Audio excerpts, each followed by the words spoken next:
আসসালামু আলাইকুম। যে সকল লিবিয়া প্রবাসী ভাইয়েরা বেনগাজি থেকে স্বেচ্ছায় দেশে যাওয়ার জন্য পাসপোর্ট জমা দিয়েছিলেন, কিছু সংখ্যক প্রবাসী ভাইদের গত 25 তারিখে বাংলাদেশে পাঠানো হয়েছে এবং যে সকল প্রবাসী ভাইয়েরা দেশে যেতে পারেন নাই তাদেরকে আগামী 5 তারিখে বেনগাজি থেকে দেশে পাঠানোর জন্য ফ্লাইট পরিচালনা করানো হবে বলে আইএমও থেকে জানানো হয়েছে।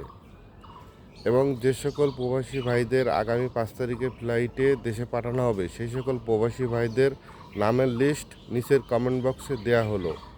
এবং আজ বুধবার 4 তারিখ নিচের দেয়া লিস্টের সকল প্রবাসী ভাইদেরকে বেনগাজি আইএমও অফিসে লাকের সহ দেখা করার জন্য বিশেষভাবে উপস্থিত থাকার জন্য বলা হচ্ছে।